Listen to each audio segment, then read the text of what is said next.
Hi friends, welcome to ரெலே 360 tailor. இந்த வீடியோவில் நம்ம என்ன பார்க்க போகிறோம் அப்படின்னா, ப்ளவுஸ் தைக்கிறதுக்கு எனக்கு ரொம்ப லேட் ஆகுதுக்கா, ரொம்ப நேரம் ஆகுது அப்படின்னு சொல்கிறவங்க இந்த வீடியோவை ஸ்கிப் பண்ணால் முழுசாக பாருங்கள். உங்களுக்கு ஒரு ஐடியா கிடைக்கும். மணியை பார்த்தீங்கன்னா மணி 12 ஆகுது. இப்போ தான் வந்து நான் தைக்கிறதுக்கு உட்கார போகிறேன். மதியம் கரெக்டாக எத்தனை ப்ளவுஸ் இருக்குது அப்படின்னா, லைனிங் ப்ளவுஸ் வந்து ஒரு 3 ப்ளவுஸ் இருக்குது. அது போக நமக்கு வந்து ஒரு 5 ப்ளவுஸ் வந்து நார்மல் ப்ளவுஸ் இருக்குது. இது எல்லாமே இன்றைக்கி கொடுக்க வேண்டிய ப்ளவுஸு நான் எடுத்து வச்சுருக்கேன். நீங்கள் இந்த சேனலை இப்போ தான் ஃபஸ்ட் டைம் பார்க்குறீங்க அப்படின்னா சப்ஸ்கிரைப் பண்ணிட்டு பாருங்கள். இந்த சேனலில் வர எல்லா வீடியோ உங்களுக்கு ரொம்ப யூஸ்ஃபுல்லாக இருக்கும். வாங்க வீடியோக்குள்ளே போகலாம். நீங்கள் இன்னும் மிஷினில் உட்காந்து தைக்க ஆரம்பிக்கல அப்படின்னா மிஷினில் உட்காந்து தைச்சிக்கிட்டே வீடியோ பாருங்கள். அப்போ உங்களுக்குமே ஒரு ப்ளவுஸ் தைச்ச மாதிரி இருக்கும். நீங்கள் வந்து எப்படி தைக்கிறவங்களா இருந்தாலும் சரி, எது நான் ஃபஸ்ட்டு தைக்கிறேன் அப்படின்னு நினச்சாலும் சரி, இந்த மெத்தடில் தைச்சி பழகுங்க. என்ன அப்படின்னா, ஃபஸ்ட்டு வந்து நான் கையை ரெடி பண்ணுறேன். கை ரெடி பண்ணும்போது ஆம்கோலில் எனக்கு வந்து ஒட்டு போடுற மாதிரி இருக்குது, அதனால் நான் ஒட்டு போடுறேன். உங்களுக்கு வந்து ஒட்டு போடுறதுக்கு இல்லை, எனக்கு வந்து கரெக்டாக தாங்க கிளாத் இருக்குது அப்படின்னா நீங்கள் ஒட்டு போட வேண்டிய அவசியம் இல்லை. எனக்கு வந்து ஒட்டு போடுற வேலை தான் இருக்குது, அதனால் நான் இது வந்து போடுறேன். எனக்கு வந்து இது லைனிங் ப்ளவுஸு. மெயின் ஃபேப்ரிக்லேயும் சரி, நான் வந்து லைனிங்லேயும் சரி, நான் வந்து ஒட்டு போடுறதுக்காக 2 பீஸை வந்து எடுத்து வச்சுருக்கேன்.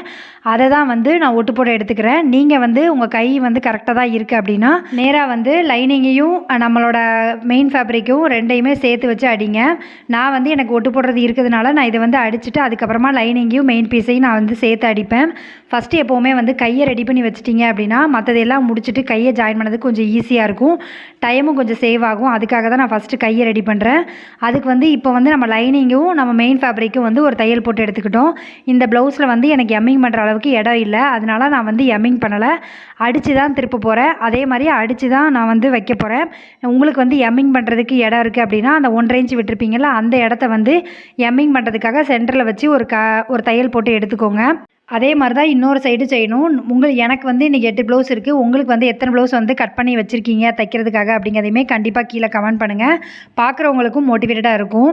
வேகமாக தைக்கிறத விட இன்னொரு விஷயம் நம்ம கவனிக்க வேண்டியது கரெக்டாக தைக்கிறது. அதனால் அளவு ப்ளவுஸில் என்ன மெஷர்மெண்ட் இருக்குது நீங்கள் பார்த்தீங்கன்னா தெரியும். கையிலேருந்து நான் கரெக்டாக வந்து ஒரு 1/4 இன்ச்சு கேப் விட்டு தையலுக்காக விட்டு நான் வந்து மார்க் பண்ணி எடுத்துட்டேன். இதை தான் நான் வந்து கரெக்டாக மார்க் பண்ணி கட் பண்ணி எடுக்கிறேன். எடுத்துகிட்டு இப்போ ஒரு தையல் போட்டு எடுத்துட்டோம் அப்படின்னா கை வந்து நமக்கு ரெடி ஆயிரும். எப்போவுமே வந்து எந்த வேலை பார்க்குறதா இருந்தாலும் கொஞ்சம் நீட்டாக பண்ணணும்னு ட்ரை பண்ணுங்கள். அப்படின்னா தான் நமக்கு வந்து அந்த சைடில் உள்ள பிசுறு எதுவுமே தெரியாமல் இருக்கும். எனக்கு வந்து கையில் வந்து ஃப்ரண்ட்டில் வந்து குடஞ்சி எடுக்கிற பழக்கம் கிடையாது, அதனால் நான் பண்ணல. உங்களுக்கு வந்து அந்த பழக்கம் இருக்குது, நீங்கள் அப்படி தான் தைக்கிறீங்க அப்படின்னா அதை வந்து கட் பண்ணி எடுத்துக்கோங்க. இதுக்கப்புறம் நான் ஃப்ரண்ட்டு வந்து தைக்கிறதுக்காக வந்துட்டேன். ஃப்ரண்ட்டு தைக்கிறதுக்குமே வந்து ஃபஸ்ட்டு வந்து நெக்கு தான் நான் அடித்து தான் திருப்ப போகிறேன். நான் ஒவ்வொரு தடவையும் தைக்கும்போது பார்த்தீங்கன்னா நான் அளவு ப்ளவுஸை வச்சு மெஷர் பண்ணிக்கிட்டே தான் இருக்கேன். ஏன் அப்படின்னா ஒரு சின்ன மிஸ்டேக்னாலும் நம்ம அந்த இடத்துலேயே வந்து சரி பண்ணிக்கலாம். அதனால் மட்டும்தான் நீங்களுமே தைக்கும்போது ஸ்பீடாக தைக்கும்போது இதையுமே கொஞ்சம் கவனமாக செக் பண்ணுங்கள். அப்போனா தான் உங்களுக்கு வந்து ஃபஸ்ட் வந்து கொஞ்சம் லேட் ஆகிற மாதிரி இருக்கும், போக போக வந்து ஸ்பீடு கிடைக்கும். அதனால தான் சொல்கிறேன். நம்ம வந்து ஃப்ரண்ட்டு தைக்கும்போது லைனிங்கும் நம்மளோட லைனிங் தான் நம்ம கரெக்டான அளவு. எக்ஸ்ட்ரா கிளாத் இருக்குது அப்படின்னா கட் பண்ணி எடுத்துருங்க. எப்போவுமே வந்து நமக்கு லைனிங் தான் நம்ம கரெக்டாக கட் பண்ணியிருப்போம். மெயின் ஃபேப்ரிக்கில் வந்து கொஞ்சம் விட்டு தான் கட் பண்ணியிருப்போம்.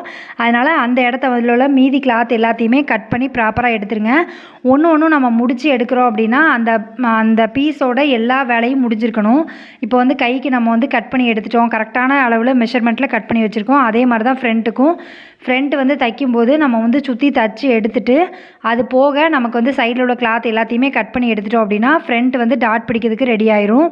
டாட்டுமே வந்து நம்ம கஸ்டமர் கொடுத்த அளவு ப்ளவுஸில் என்ன மெஷர்மெண்ட்டில் டாட் இருக்கோ அந்த மாதிரி கட் பண்ணுங்கள். ஒரு வேளை அளவு ப்ளவுஸ் கொடுக்கல, நீங்கள் தான் மெஷர்மெண்ட் பண்ணுறீங்க அப்படின்னா நம்ம வந்து கரெக்டான அளவில் வைக்கணும். இது வந்து ப்ளவுஸில் எனக்கு எந்த தப்புமே இல்லைக்கா, அளவு ப்ளவுஸில் நீங்கள் அதே மாதிரி தைச்சா போதும் அப்படின்னு சொல்லிட்டாங்க. அதனால் நான் 2 பீஸும் ஃப்ரண்ட்டு 2மே வந்து கரெக்டாக இருக்கா, எங்கேயாவது எக்ஸஸ் இருக்கா அப்படிங்கிறத பார்த்துட்டு நான் கட் பண்ணி எடுத்துட்டு அதுக்கப்புறமா நான் வந்து கரெக்டாக வந்து மார்க் பண்ணுறேன். எந்த இடத்துல வந்து நமக்கு ஃபஸ்ட்டு டாட் அந்த சென்டர் டாட் வருது அப்படிங்கிறத மார்க் பண்ணிவிட்டு அதை வந்து கரெக்டாக வந்து வச்சு நான் வந்து கட் பண்ணுறேன். நீங்கள் பார்த்தீங்கன்னா தெரியும், மீதி இருக்க கிளாத்தை நான் கட் பண்ணி எடுத்துடுறேன். இப்படி வந்து நம்ம கரெக்டாக வந்து அளவு ப்ளவுஸை வச்சு மெஷர் பண்ணி பண்ணோன்னா கண்டிப்பாக எந்த தப்புமே வர்றதுக்கு வாய்ப்பே கிடையாது. நான் எப்போவுமே சொல்கிறது என்னென்னா, அளவு ப்ளவுஸ் கொடுக்குறாங்க, அளவு ப்ளவுஸ் வந்து கரெக்டாக இருக்குது அப்படின்னு சொல்லிட்டாங்க அப்படின்னா அந்த அளவு ப்ளவுஸை கரெக்டாக வந்து நீங்கள் மெஷர் பண்ணி அப்படியே தைச்சிங்கன்னா உங்கள் அளவு ப்ளவுஸில் என்ன இருக்கோ அது வந்து உங்கள் ப்ளவுஸில் கிடச்சிரும். அதனால தான் எப்போவுமே நான் வந்து ஒவ்வொரு சின்ன சின்ன விஷயத்துலையுமே தைச்சி முடிச்சுட்டு நான் அளவு ப்ளவுஸை வச்சு மெஷர் பண்ணுறேன். இதுக்கப்புறமா நம்ம வந்து பட்டி ரெடி பண்ண போகிறோம். பட்டிக்கு வந்து 3 பீஸ் எடுத்து வச்சுருக்கீங்களா அப்படிங்கிறதையும் செக் பண்ணிக்கோங்க. நீங்கள் கட் பண்ணும்போதே 3 பீஸை எடுத்து வச்சிட்டிங்கன்னா கொஞ்சம் ஈஸியாக இருக்கும். நான் இந்த பீஸில் வந்து 3 பீஸை எடுத்து வச்சுட்டேன். ஃபஸ்ட்டு வந்து தையல் போட்டு எடுத்துக்கிட்டேன். அதுக்கப்புறமா நான் வந்து பதிவு தையல் போட்டுட்டு அதுக்கப்புறம் இன்னொரு தையலும் போட்டோம் அப்படின்னா நமக்கு வந்து பட்டி நீட்டாக ரெடி ஆயிரும். எப்போவுமே வந்து ஒரு தையல் தைக்கும்போது 2 தையல் போட்டு எடுத்தோம் அப்படின்னா அது கொஞ்சம் நீட்டாகவும் இருக்கும். பட்டி வந்து நான் எப்படி எடுத்திருப்பேன் அப்படின்னா, நம்ம அளவு ப்ளவுஸில் இருக்க மெஷர்மெண்ட்டை விட ஒரு 1 இன்ச் வந்து எக்ஸ்ட்ரா எடுத்திருப்பேன். அதனால் மீதி இருக்க கிளாத்தை நம்ம கட் பண்ணணும். நான் அளவு ப்ளவுஸை வச்சு சென்டர்லேயும் மார்க் பண்ணுறேன், சைட்லேயும் மார்க் பண்ணுறேன். மார்க் பண்ணிவிட்டு அந்த அளவுக்கு மீதி கிளாத் எல்லாத்தையுமே நான் கட் பண்ணி எடுக்கிறேன். பார்த்தீங்கன்னா தெரியும். இந்த மாதிரி தான் நான் எப்போவுமே கட் பண்ணுவேன். இதே மாதிரி இப்போ வந்து ஃப்ரண்ட்டில் வந்து நம்ம டாட் பிடிச்சி வச்சுருக்கோம். அதையும் பட்டியும் நான் ஜாயின் பண்ண போகிறோம். அதுக்கு தான் ஜாயின் பண்ணிகிட்ருக்கோம். நீங்கள் ஒவ்வொரு தையலும் போடுறதுக்கு முன்னக்கூட்டியும் சரி, போட்டதுக்கப்புறமும் சரி, அளவு ப்ளவுஸை வச்சு மெஷர்மெண்ட் வந்து கரெக்டாக இருக்கான்னு பார்த்துக்கோங்க. அதுக்கப்புறமா நம்ம வந்து இப்போ 2வது சைடு வந்து நம்ம வந்து பட்டியை ஜாயின் பண்ணுறோம். எப்போவுமே வந்து இப்போ நம்ம கையை ரெடி பண்ணியாச்சு, இப்போ ஃப்ரண்ட்டும் ரெடி பண்ணியாச்சு. இதில் வந்து ஊக்பட்டி விப்பட்டி வைக்கணும். நான் அதுக்கும் அளந்து பார்த்துட்டேன், எனக்கு கரெக்டாக இருக்கா அகலம் அப்படிங்கிறத பார்த்துட்டேன்.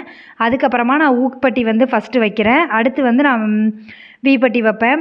எப்போவுமே வந்து இந்த மாதிரி ப்ராப்பராக ஒரே மெத்தடில், அதாவது இதுக்கு அடுத்து இது, இதுக்கு அடுத்து இது அப்படின்னு பண்ணோம்னா மட்டும்தான் நமக்கு கொஞ்சம் ஸ்பீடு கிடைக்கும். நம்ம ஒவ்வொரு நாளைக்கு ஒவ்வொரு மாதிரி பண்ணுறோம் அப்படின்னா, சில பேர் வந்து கட் பண்ணும்போது முதல்ல வந்து கை வச்சுருப்பாங்க, சில பேர் வந்து ஃப்ரண்ட் வச்சுருப்பாங்க. எப்படி வச்சுருந்தாலும் நீங்கள் ஒரே மெத்தடில் தையுங்க. அப்படின்னா தான் உங்களுக்கு கொஞ்சம் ஸ்பீடு கிடைக்கும். கொக்கி சைடுமே நம்ம வந்து அடித்து எடுத்தாச்சு. இதுக்கப்புறமா வந்து நம்ம வந்து வி சைடை வந்து நம்ம அடிக்கிறோம். இந்த ப்ளவுஸ் வந்து கிராஸ் பீஸு, அதனால தான் கொஞ்சம் வந்து அன்ஈவனாக இருக்கிற மாதிரி இருக்கும். அந்த கிராஸ் பீஸு நம்ம இழுத்தோம் அப்படின்னா அந்த இழுவை கொடுக்கும், அதனால தான் அப்படி இருக்குது. இப்போ வந்து நம்ம வந்து வீப்பட்டி வந்து தைக்கிறதுக்காக எடுத்து வச்சுட்டு வியுமே நான் ரெடி பண்ணுறேன். இந்த இடத்துலேயே வந்து நான் வியும் அடித்து எடுத்துருவேன். ஏன்னா நமக்கு இந்த ஃப்ரண்ட்டே முடிஞ்சிடும். இதுக்கப்புறமா இந்த ஃப்ரண்ட்டை வச்சு நம்ம பேக் வந்து கரெக்டாக இருக்கா, பேக்கோட ஹைட்டு கரெக்டாக இருக்கா அளவு ப்ளவுஸில் உள்ளது. அதுக்கப்புறமா நம்ம வந்து நெக் வந்து கரெக்டாக பேக் நெக் இருக்கா அப்படிங்கிறதையுமே செக் பண்ணிட்டு தான் நம்ம தையல் போடணும். எப்போவுமே வந்து நம்ம ஒவ்வொரு இடத்துலையும் செக் பண்ணிட்டோம் அப்படின்னா நம்ம பயப்பட வேண்டிய அவசியமே இருக்காது. நிறைய பேருக்கு தப்பாக இருக்குமோ இல்லையோ அப்படிங்கிற பயம்லாம் இருக்கும். நீங்கள் இந்த மெத்தடில் நீங்கள் அளந்து கண்டிப்பாக பண்ணீங்க அப்படின்னா நமக்கு வந்து கரெக்டாக தான் இருக்கும். இதில் எந்த மாற்று கருத்தும் கிடையாது. நீங்கள் பார்த்தீங்கன்னா தெரியும். அளவு ப்ளவுஸை வச்சு நான் நெக் வந்து கரெக்டாக இருக்கான்னு பார்த்தேன். அதுக்கப்புறமா வந்து ஹைட்டு கரெக்டாக இருக்கான்னு பார்த்தேன். எனக்கு வந்து நெக் ஒரு 1/2 இன்ச் வந்து கொஞ்சம் கம்மியாக இருக்குது. அதை வந்து நான் மார்க் பண்ணி எடுத்துகிட்டு அதை வந்து கட் பண்ணி எடுத்துக்கிறேன். நம்ம கட் பண்ணதுக்கப்புறமா இந்த மாதிரி சின்ன சின்ன விஷயம் வந்து கட் பண்ணி எடுக்கிறதுனால ப்ளவுஸில் எந்த மெஷர்மெண்ட்டுமே தப்பாக போகாது. நீங்கள் வச்சு பார்த்துட்டு அதுக்கப்புறமா கட் பண்ணுங்கள், ஒன்றும் தப்பு இல்லை. அதே மாதிரி பிகினராக இருக்கவங்க கண்டிப்பாக அளவு ப்ளவுஸை வச்சு ஒவ்வொன்றும் செக் பண்ணி தான் ஆகணும்.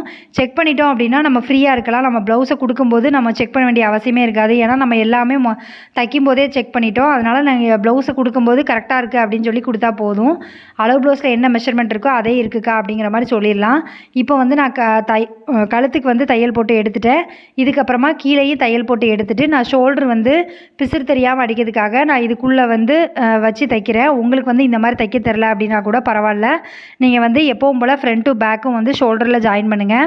இந்த மெத்தடுமே பழகிக்கோங்க. ஏன்னா நமக்கு அந்த இடத்துல வந்து பிசுறு இருந்துச்சு அப்படின்னா நமக்கு சில டைம் வந்து வெளியில் அசிங்கமாக தெரிகிற மாதிரி சைடில் தெரியும். அந்த மாதிரி இருக்கக்கூடாது அப்படின்னு நினச்சிங்கன்னா கண்டிப்பாக வந்து பிசுறு உள்ளே போகிற மாதிரி ஷோல்டரில் வந்து தைங்க. தைச்சிட்டு அதுக்கப்புறமா உள் பக்கமாக திருப்பி எடுத்தோம் அப்படின்னா பிசுறு எல்லாமே உள்ளே போயிடும். இப்போ வந்து அதுக்கு மேலே வந்து எடுத்து விட்டு நான் தையல் போட்டு எடுத்து வைக்கேன். எப்போவுமே ஒரு விஷயம் தெரிஞ்சுக்கோங்க. ஒரு ப்ளவுஸை வந்து நம்ம தச்சு கொடுக்குறோம் அப்படின்னா எந்த பயமும் இல்லாமல் கொடுக்கணும். அப்படின்னா ஒவ்வொரு இடத்துலையுமே நீங்கள் அளவு ப்ளவுஸை வச்சு செக் பண்ணிட்டீங்கன்னா எந்த பயமும் பயப்பட வேண்டாம். நீங்கள் தைரியமாக கொடுக்கலாம். அதே மாதிரி நான் வந்து அடித்து திருப்பதுனால எனக்கு கொஞ்சம் டைமும் கம்மியாக தான் தேவைப்படும். உங்களுக்கு வந்து அடித்து திருப்ப வேண்டாம், எனக்கு எம்மிங் பண்ணி தாங்கன்னு கேட்டிருக்காங்க அப்படின்னா இதே மாதிரி தான் பண்ணணும். இதில் என்ன பண்ணக்கூடாது அப்படின்னா நம்ம அடித்து திருப்பதுக்கு பதிலாக நம்ம லைனிங்கும் நம்ம மெயின் ஃபேப்ரிக்கும் ஒன்றா வந்து தையல் போட்டு எடுக்கணும். கடைசியாக வந்து பைப்பிங் வைக்கிற மாதிரி நீங்கள் பார்த்துக்கோங்க. இது மட்டும்தான் சேஞ்ச் பண்ணணும்.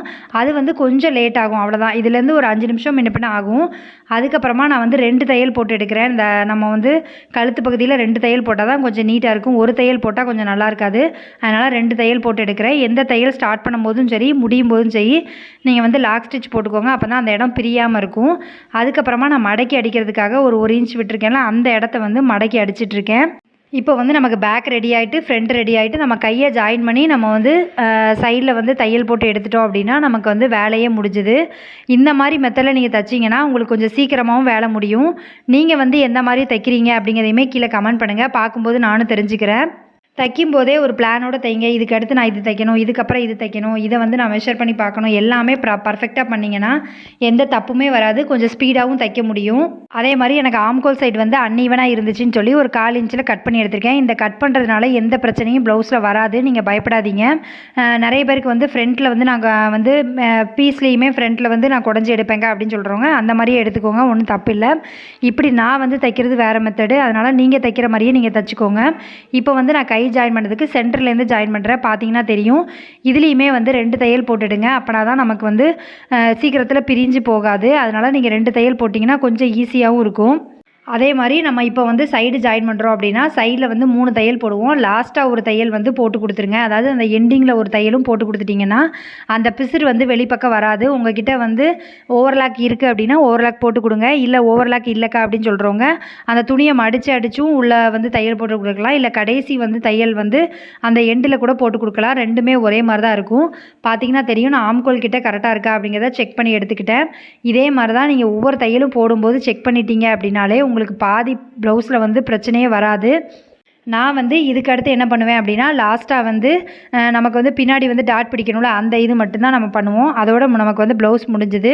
அதனால் சீக்கிரமாக தைக்கணும்னு நினைக்கிறவங்க இந்த மெத்தட்லேயும் ட்ரை பண்ணி பாருங்கள். கொஞ்சம் ஈஸியாக இருக்கும். எப்போவுமே வந்து நம்ம வந்து கரெக்டாக ஒரே பொசிஷனில் தைச்சிட்ருக்கோம் அப்படின்னா நமக்கு கொஞ்சம் ஸ்பீடு கிடைக்கும். ஒவ்வொரு நாளைக்கு நம்ம ஒவ்வொரு மாதிரி தைச்சோம் அப்படின்னா கண்டிப்பாக கொஞ்சம் ஸ்பீடு குறைய தான் செய்யும். அதனால் ஃபஸ்ட்டு எப்போவுமே வந்து கையை ரெடி பண்ண பழகிக்கோங்க. இந்த வீடியோவில் சொன்ன எல்லா விஷயங்களுமே நான் ஃபாலோ பண்ணுறது. நான் இப்படி தான் வந்து ரெகுலராக ரொம்ப வருஷமாக தைச்சிட்ருக்கேன். நீங்கள் வந்து எந்த மெத்தடில் தைச்சிட்ருக்கீங்க, நீங்கள் வந்து ஃபஸ்ட்டு எதை வந்து ரெடி பண்ணுவீங்க அப்படிங்கிறதையுமே கீழே கமெண்ட் பண்ணுங்கள். பார்க்கும்போது நானும் தெரிஞ்சுக்கிறேன். அதே மாதிரி ஒரு ப்ளவுஸ் வந்து தைக்கிறது எவ்வளோ இம்பார்ட்டனோ அதே மாதிரி கரெக்டாக தைக்கிறது இம்பார்ட்டன்ட். அதையுமே நீங்கள் பார்த்துக்கோங்க. நம்ம தைக்கிற மெத்தட் வந்து நம்ம தைக்கும் போதே கரெக்ட் பண்ணிட்டோம், நமக்கு எல்லாமே கரெக்டாக பண்ணி பார்த்துட்டோம் அப்படின்னா நமக்கு வந்து பயப்படாமல் அவங்கக்கிட்ட வந்து கஸ்டமர் கிட்ட வந்து கொடுக்கலாம். அப்போ அவங்களும் எந்த மிஸ்டேக்கும் சொல்ல மாட்டாங்க. அதனால் நீங்கள் எப்போவுமே அளவு ப்ளவுஸ் இருக்குது அப்படின்னா அந்த அளவு ப்ளவுஸில் கரெக்டாக மெஷர் பண்ணி கரெக்டாக தைச்சி பழகுங்க. அப்போ உங்களுக்கு கொஞ்சம் ஈஸியாக இருக்கும், எந்த மிஸ்டேக்கும் வராது. இந்த வீடியோ வந்து உங்களுக்கு பிடிச்சிருக்கு அப்படின்னா லைக் பண்ணுங்கள், கமெண்ட் பண்ணுங்கள், ஷேர் பண்ணுங்கள். இந்த மாதிரி வீடியோ வேணும் அப்படின்னாலும் கீழே கமெண்ட் பண்ணுங்கள். உங்கள் ஃப்ரெண்ட்ஸ் யாராவது இப்போ தான் தையல் தொழில் பழகுறாங்க, பிகினராக இருக்காங்க அப்படின்னா அவங்களுக்கு இந்த வீடியோவை கண்டிப்பாக ஷேர் பண்ணி விடுங்க. அவங்களுக்கு வந்து இந்த வீடியோ வந்து யூஸ்ஃபுல்லாக இருக்கும். சில பேருக்கு வந்து தைக்கிற மெத்தடு தான் எப்படின்னு தெரியாது, ஸ்பீடாக தைக்கணும்னு தோணும், ஆனால் நான் எப்படி தைக்கணும்னு தெரிலக்கா அப்படிங்கிற மாதிரி இருக்கிறவங்க இந்த வீடியோவை கண்டிப்பாக பாருங்கள். உங்களுக்கு ரொம்ப யூஸ்ஃபுல்லாக இருக்கும். எல்லா பெரிய டெய்லருமே ஸ்டார்டிங்கில் 2 மணி நேரம் 1.5 மணி நேரம்லாம் தைச்சி ஒரு ப்ளவுஸை வந்து கொடுக்குற நாள்லாம் இருந்திருக்கும். கொஞ்சம் கொஞ்சமாக தான் அவங்க வந்து கொஞ்சம் மெத்தடை வந்து மாற்றி தைச்சி தான் அவங்க வந்து ஸ்பீடை வந்து இன்க்ரீஸ் பண்ணியிருப்பாங்க. அதனால் ஸ்டார்டிங்கில் என்னால் முடியல அப்படிங்கிற மாதிரி யோசிக்காமல் நம்ம வந்து எந்த இடத்துல வந்து ரொம்ப டைம் வேஸ்ட் பண்ணுறோம் அப்படிங்கிறத செக் பண்ணி நீங்களே வந்து உங்களை வந்து கரெக்ட் பண்ணிக்கோங்க. அப்போ உங்களுக்கு வந்து கொஞ்சம் ஈஸியாக இருக்கும். எப்போவுமே வந்து நமக்கு முடியாதுன்னு எதுவுமே கிடையாது. நம்ம நிறைய கற்றுக்கிட்டோம் அப்படின்னா கண்டிப்பாக வந்து நம்மளால் முடியும். அதனால் நீங்களும் ஒரு நாள் வந்து ஒரு 20 நிமிஷத்துலேயோ 30 நிமிஷத்துலேயோ ப்ளவுஸ் தைக்கிற நாளும் வரும். நீங்கள் தொடர்ந்து முயற்சி பண்ணிட்டே இருங்க. முயற்சி பண்ணால் கண்டிப்பாக முடியாதுன்னு எதுவுமே கிடையாது. Thank you friends. இவ்வளோ நேரம் வீடியோ பார்த்ததுக்கு ரொம்ப நன்றி.